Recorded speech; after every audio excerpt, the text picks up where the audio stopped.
예루살렘에 들어와 유대인의 전례를 따라서 이방인에게 율법을 행한 후에 이래가 지났을 때의 일입니다. 유대인들은 바울이 자신들의 율법을 따르고 있는 사람임을 입증했기에 더 이상 이스라엘 백성들의 앞에서 설득할 수 없다라는 그런 결론을 내리기 시작합니다. 그리고 그 결론이 내림으로 인해서 이제 더 이상 바울을 사실로만 몰아세울 수 없다라는 것을 알았기에 거짓말로 충동하여서 이 사도 바울을 결박하고 율법과 성전을 비방할 뿐만 아니라 이방인들에게 하나님의 말씀을 가르쳐서 거룩을 유지해야 되는 유대인들의 그 율례와 규례를 훼손시켰다, 신앙을 변질시켰다, 이런 죄목으로 사도 바울을 몰아세우기 시작합니다. 이렇게 소동이 커지자 천부장이 나서서 바울을 구금하고 그의 죄가 무엇인지를 백성에게 묻게 됩니다.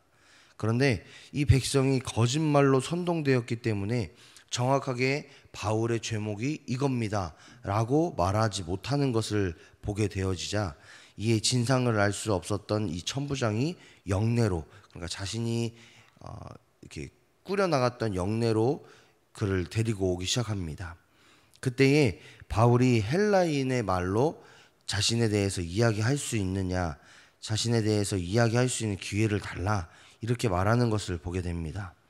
그러자 천부장이 얼마 전에 소유를 일으켰던 애굽인이냐고 물어보게 되는데 바울은 그때의 자신의 출신과 교육 정도를 밝히면서 자신이 터무니없는 것을 믿고 전하는 자가 아니다, 잘못된 것을 전하는 자가 아니다 라고 말하는 그런 바울의 모습을 보게 됩니다.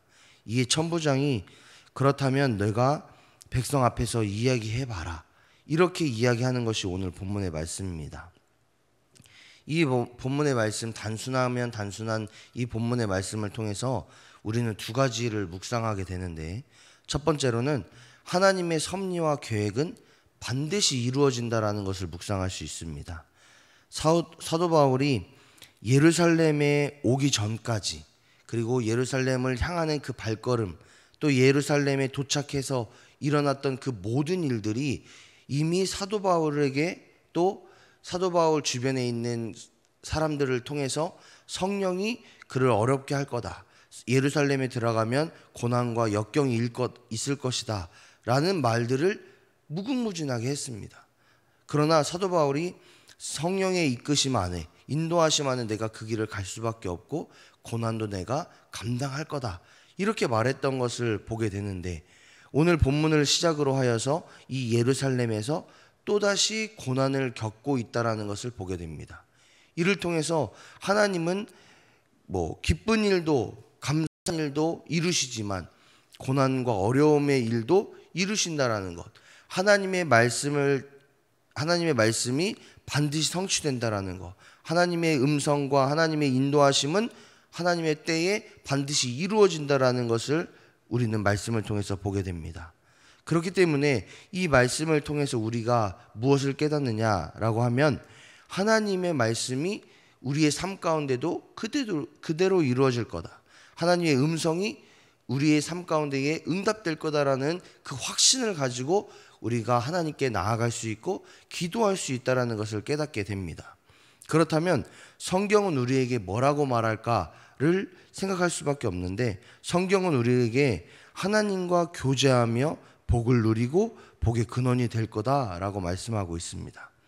단순히 세상에서의 성공, 세상에서 잘됨, 건강, 자녀의 축복, 이런 것이 복이 아니라 하나님을 알고 믿음으로 구원을 얻는 복을 받고 누리며 살아갈 거다, 더 나아가서 그것을 전하게 될 거다라는 것을 우리에게 말씀하고 있다라는 겁니다. 그리고 더 나아가서 그런 복의 근원의 역할을 우리가 감당하게 될 거다. 그래서 우리가 알고 우리가 누리는 예수 그리스도의 그 십자가를 나만 누리고 나만 아는 것으로 끝나는 것이 아니라 내 주변 사람들에게 전하는 인생을 살아갈 것을 하나님이 우리에게 말씀을 통해서 원하고 계시고, 그러한 삶을 살아가는 것이 우리의 사명이자 소명이다라는 것을 깨닫게 됩니다. 따라서 성경은 우리에게 그런 인생을 살라고 말씀합니다. 하나님의 말씀대로 예수 그리스도의 십자가 복음 앞에서 복음 안에서 살아갈 것을 우리에게 요구하고 있고, 우리는 그렇게 살아갈 것이고, 더 나아가서 그로 인해서 하나님의 사명을 감당했던 사도 바울처럼 우리들 역시도 하나님의 사명을 감당하게 될 거다라는 것을 깨닫게 됩니다. 따라서 하나님께서는 우리에게 말씀을 통해서 하나님의 사람으로서 살아갈 것을 우리에게 요구하고 계시고, 우리는 그 요구에 합당한 자로서 살아가야 된다라는 것을 깨닫게 됩니다. 그렇기 때문에 이 새벽에 나오신 저와 여러분은 그 하나님의 섭리와 계획이 우리의 삶 가운데 이루어지기를 소망하며 기도해야 될 줄 믿습니다. 두 번째로 깨닫는 것은 이런 사명을 가지고 때를 얻든지 못 얻든지 복음을 전하는 삶을 살아야 될 줄 믿습니다. 사도 바울은 자신이 곤란하고 고통 가운데에 있음에도 불구하고 그는 복음을 전할 수 있는 기회를 찾았고, 그리고 또 그 복음을 전하기 위해 애쓰는 인생을 살았습니다. 그것이 사도 바울의 사명이었고 소명이었고 그가 나아갈 길이었다라는 것을 우리는 보게 됩니다. 사도 바울은 로마의 시민권자였기 때문에 그가 얼마든지 그 위기와 고난과 역경을 벗어날 수 있었습니다. 얼마든지 그가 애쓰면, 그가 자신의 것을 내세웠다라면 얼마든지 그 어려움 속에서 로마의 보호를 받을 수 있는 사람이었습니다.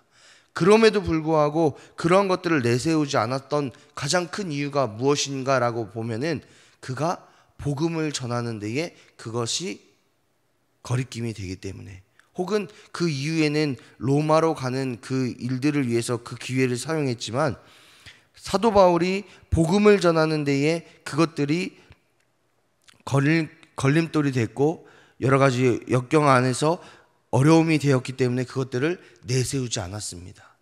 그것과 마찬가지로 우리들 역시도 그래야 될 줄 믿습니다. 여러 가지 상황과 환경과 역경과 또한 우리의 모든 것들이 우리에게 하나님의 복음을 전하지 못하고 하나님의 복음에 흔들리게 만들고 낙담하게 만들고 실망하게 만들 수는 있습니다. 그러나 우리가 잊지 말아야 될 것은 딱 한 가지, 우리를 구원하신 예수 그리스도의 십자가, 그것을 잊지 말아야 될 줄 믿습니다. 더불어서 우리만 누리고 우리만 알고 있는 예수님의 십자가가 아니라 내 주변의 사람들에게 전할 수 있는, 내 주변의 사람들에게 예수 믿고 구원받으라고 말할 수 있는 그 은혜가 저와 여러분들에게 있기를 소망합니다. 그것이 예수 믿는 자, 그리스도인으로서의 우리의 사명이자 소명임을 깨닫게 됩니다. 하나님께 사랑하신 여러분, 오늘 한날을 놓고 기도하실 때에 이렇게 기도하셨으면 좋겠습니다. 하나님, 내 삶 가운데에 하나님께서 이루실 그 은혜와 섭리를 내가 깨닫고 분별할 수 있는 은혜를 주십시오. 그리고 순종함으로 나아갈 수 있게 도와주십시오.